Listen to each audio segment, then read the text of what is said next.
नमस्कार दोस्तों, मैं दिगंबर कश्यप, न्यूरोथेरेपिस्ट। आज हम बात करेंगे बैक एक, कमर दर्द, slip disc, sciatica, nerve compression यानी कि बैक संबंधित समस्या। आज ये समस्या ज्यादातर लोगों में हो रही है, चाहे महिलाओं की बात करें या पुरुषों की बात करें, ये दिक्कत दोनों में होती है। सबसे पहले हम डॉक्टर के पास जाते हैं, एक्सरे कराया जाता है और एक्सरे में कहा जाता है कि आपको कमर में दिक्कत आ गई है। फिर भी एक्सरे में प्रॉपर नजर नहीं आता कि आपकी एग्जैक्ट प्रॉब्लम क्या है, तो फिर आपको एमआरआई कराने की सलाह दी जाती है और एमआरआई में आता है कि आपको बल्ज हो गया है, आपको स्लिप डिस्क हो गई है, आपको स्टेनोसिस हो गया है, आपको L3, L4, L4, L5, L5, S1 इन वर्टिब्राज में दिक्कत आ गई है, आपकी नर्व कंप्रेस हो गई है, आपको साइटिका हो गया है, जिसके कारण से आपको पैर में सुनपन, चुभन, दर्द रहता है, नस ऐसे लगता है कि खड़ी हो गई है। कुछ लोगों को थाई के ऊपर वाले भाग में दर्द होता है, कुछ लोगों को काफ मसल के पास दर्द होता है, कुछ लोगों को पूरे पैर में दर्द होता है, कुछ लोगों को दोनों पैरों में दर्द होता है और कुछ लोगों को उनका दर्द पीछे से आगे की ओर आ रहा होता है। और इसका सबसे बड़ा कारण होता है बैकएक, यानी कि बैकएक में भी आपको स्लिप डिस्क हो गई है। यानी कि स्लिप डिस्क मतलब जो हमारी डिस्क है, दो वर्टिब्रा की, ये दो वर्टिब्रा है, इसके बीच में एक कुशन जैसा, एक गादी जैसा होता है, वो जब स्लिप हो जाती है, अपनी जगह से हट जाती है, तो वहां का स्पेस कम हो जाता है, जिसके कारण से कहा जाता है कि आपको स्लिप डिस्क हो गई है, आपकी जो डिस्क है वो अपनी जगह से हट गई है। जब वो हट गई है तो वो किसी नर्व को कंप्रेस कर रही है, जिसके कारण से आगे ब्लड सर्कुलेशन प्रॉपर नहीं हो रहा और जिसके कारण से आपको पैर में सुनपन, भारीपन, जकड़न जैसा महसूस होता है। और डॉक्टर ने आपको ऑपरेशन की सलाह दे दी है या डॉक्टर ने कहा है कि आपको बैक में इंजेक्शन लगाने पड़ेंगे, लेकिन आप इंजेक्शन के नाम से, आप ऑपरेशन के नाम से घबरा जाते हैं। आप नहीं चाहते कि आपका ऑपरेशन हो, क्योंकि ऑपरेशन हर चीज का समाधान नहीं है। आपको डर लगता है, आपके मन में एक भय है, कहीं ऐसा ना हो कि मैं ऑपरेशन भी करा लूं, फिर क्या गारंटी है कि मैं ठीक हो जाऊं। आप ऑपरेशन कराना बिल्कुल नहीं चाहते, आप चाहते हैं कि मैं बिना ऑपरेशन के ठीक हो जाऊं। तो दोस्तों, आप बिना ऑपरेशन के ठीक हो सकते हैं, 100% ठीक हो सकते हैं। आपकी जो नर्व दब गई है, नर्व कंप्रेस हो गई है, वो नस खुल सकती है, जिसके कारण से आपको साइटिका हुआ है, साइटिका भी ठीक हो सकता है और आप पहले की तरह चल भी सकते हैं।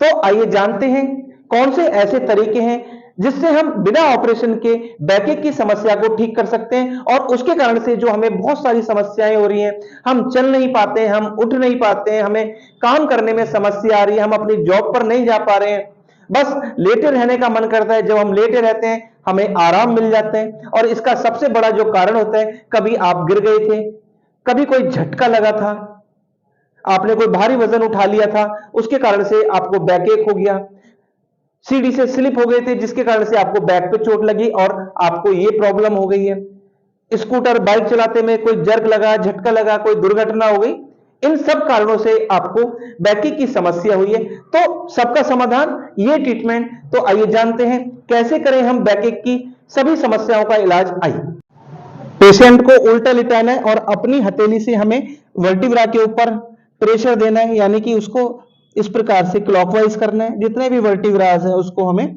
इस प्रकार से सबसे पहले रिलैक्स कराना है।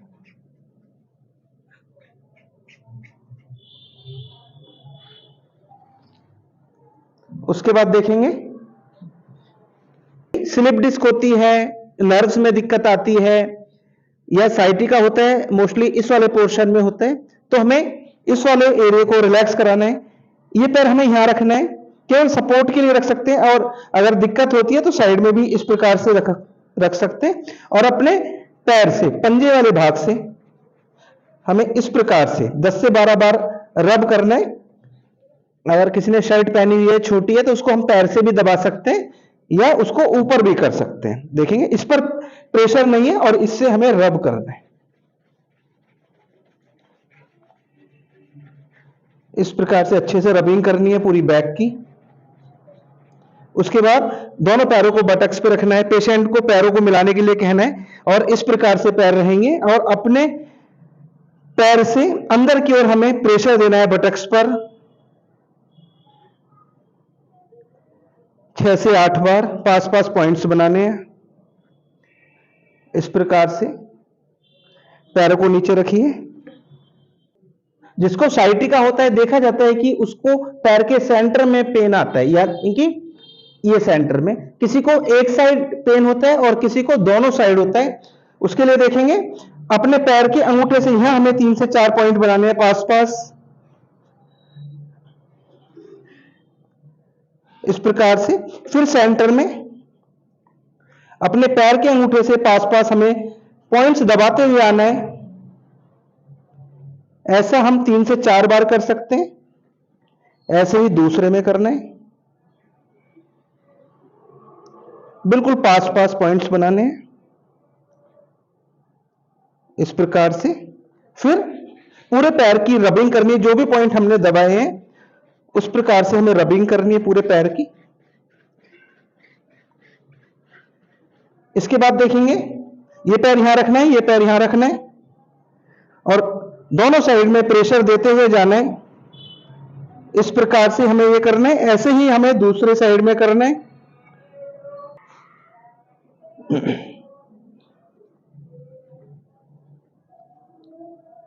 इस प्रकार से हमें ये ट्रीटमेंट करना है। दोनों पर प्रेशर बराबर रहे, जितना पेशेंट बर्दाश्त कर सके उतना ही प्रेशर देना है, बहुत ज्यादा नहीं देना।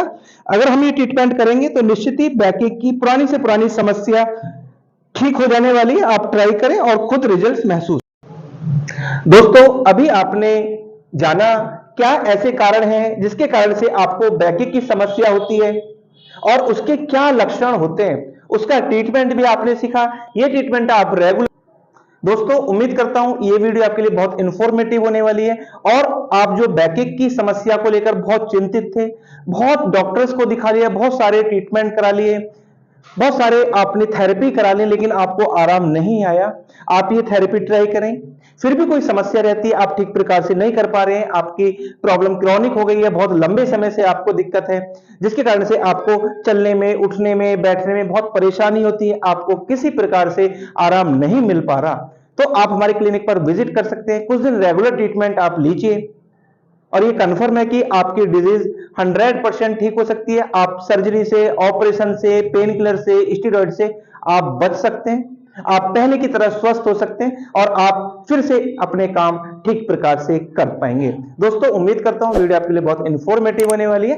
दोस्तों, आप अगर हमारी वीडियो को पहली बार देख रहे हैं, हमारे चैनल को सब्सक्राइब जरूर करें, वीडियो को अधिक से अधिक शेयर करें, वीडियो को लाइक करना ना भूलें और बेल आइकन बटन जरूर दबा लें, जिससे कि जो भी वीडियो फीचर में हम बनाएं उसका नोटिफिकेशन टाइम टाइम आपको मिलता रहे।